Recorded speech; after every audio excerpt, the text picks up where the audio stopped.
ये रीज़न है कि जब कभी भी किसी की बॉडी में भी तब देवी देवता आता है तो उसकी बॉडी उसके कंट्रोल में नहीं रहती। वो वाइब्रेशंस होती हैं दुनिया भर की, वो वाइब्रेशंस होगी ही होगी, क्योंकि वो द्वार बहुत टाइम से बंद था। तो जब कभी भी इस तरह का देवी देवता आता है या कोई भी जब इस तरह की दिव्य आत्मा आती है तो वो 9 द्वारों से नहीं आएगी, वो हमेशा इस द्वार से आएगी। अब क्योंकि ये द्वार हमेशा से बंद था, आज खुला है, तो इसलिए बहुत ज़्यादा उसमें वाइब्रेशन होगा, वो बॉडी को कंट्रोल नहीं कर पाएगा। लेकिन मैं तो ये भी कहूँगा, उत्तराखंड में जैसे हमारे यहाँ कितने देवी देवता आते हैं सब में, तो उनको ज़रूर मेडिटेशन करना चाहिए। क्योंकि आपने देखा होगा कि जैसे ही किसी पे देवता आता है, उसकी बॉडी उसके कंट्रोल में नहीं रहती है। क्यों कंट्रोल में रहती है? मैंने बताया ना, ये द्वार है। तो जितनी बार भी आएगा और जाएगा, उतनी बार वो द्वार खुलेगा, और वो द्वार क्योंकि खुला हुआ है नहीं, तुमने उस पे कभी काम किया नहीं है, तो तुम्हारी बॉडी कंट्रोल में रहती नहीं है। ठीक है? तो हम क्या करते हैं कि जब हम ध्यान लगाते हैं, तो ध्यान लगाने से अब कुंडलिनी की बात आ जाएगी। बिना कुंडलिनी के इसको समझाना बड़ा मुश्किल हो जाएगा। तो कुंडलिनी किसे कहते हैं? ठीक है?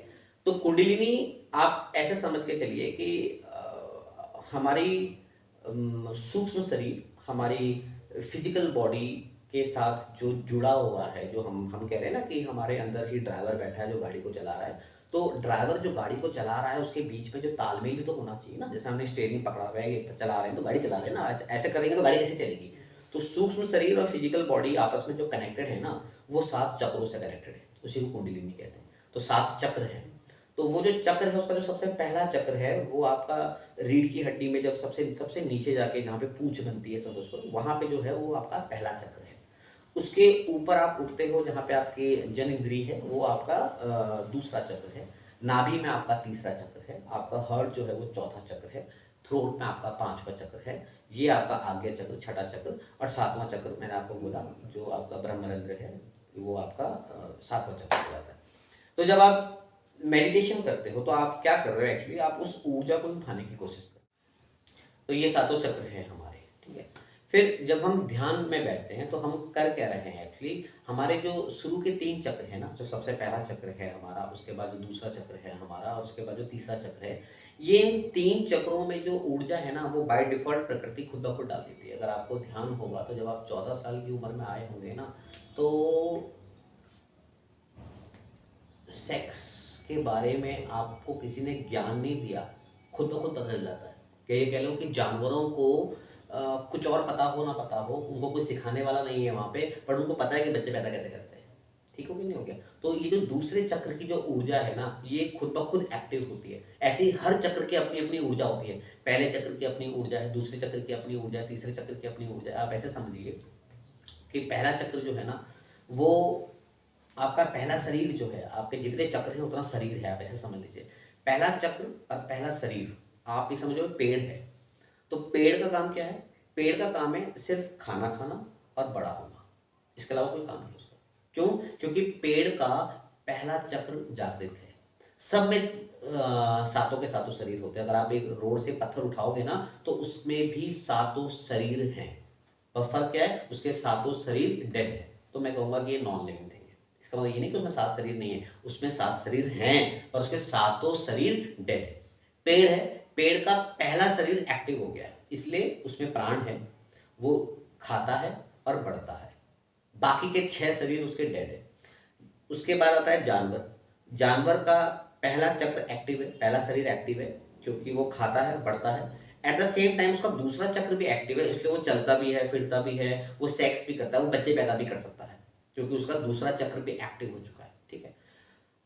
जानवरों के बाद फिर आ जाता है मनुष्य, तीसरा। तो हमारा तीसरा चक्र भी एक्टिव हो गया है। ठीक हो गया? हम खाना भी खा रहे हैं, हम बढ़ भी रहे हैं, हम सेक्स भी कर सकते हैं, हम बच्चे पैदा भी कर सकते हैं।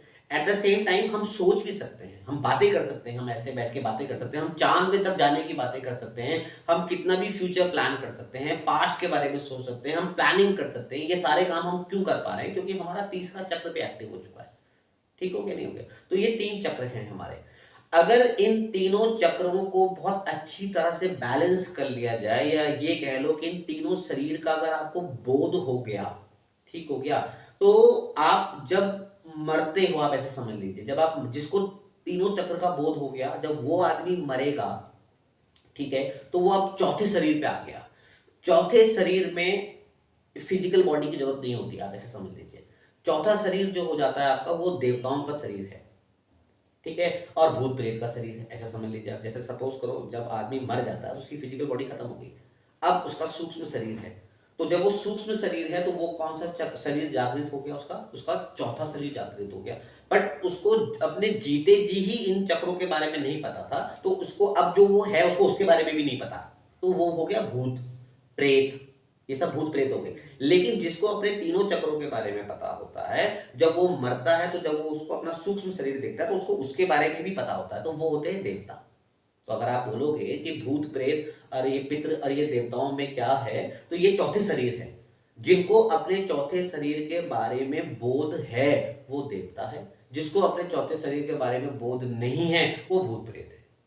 समझ में आ गया आपका? तो जो भूत प्रेत है वो ना चाहकर भी अच्छा नहीं कर सकता।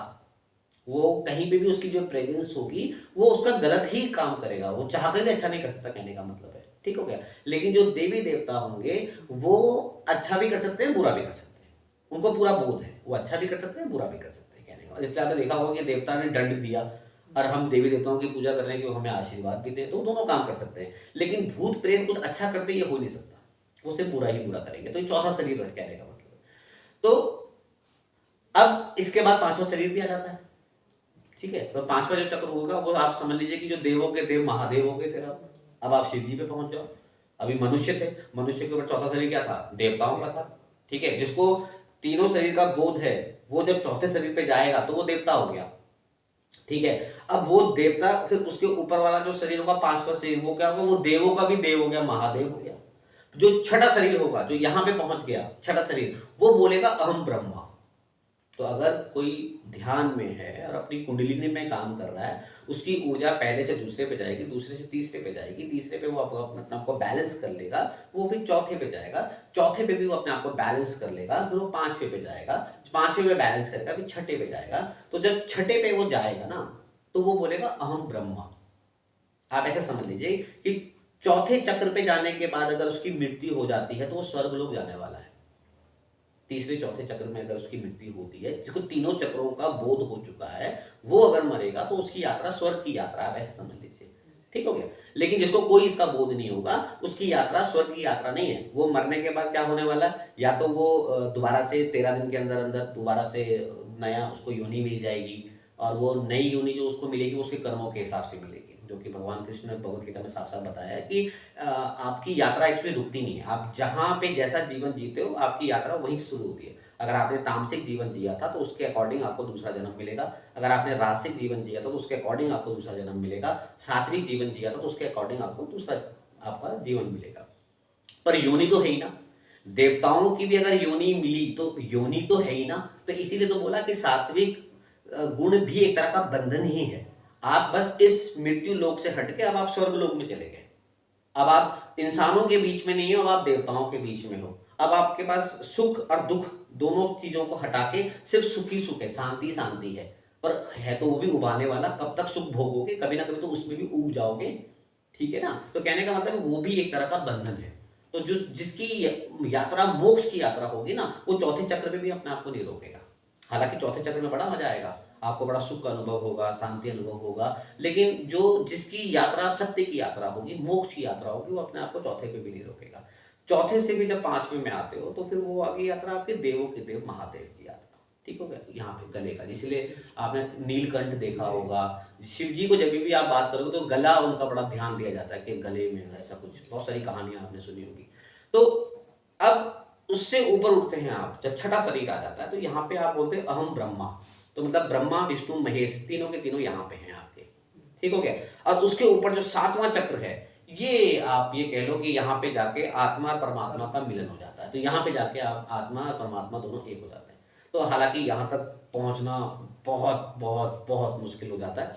यहाँ पे पहुँचने के लिए आपको अंदर से भी काम करना होता है और बाहर से भी देवी देवताओं के, आपके ईष्ट का, आपके किसी न किसी देवी देवता का आशीर्वाद आपको चाहिए। तो दोनों तरफ से काम होगा। अंदर से आप अपनी ऊर्जा को उठाने का काम कर रहे हो, बाहर से देवी देवता भी आपके लिए काम कर रहे हैं। क्योंकि कई बार क्या होता है कि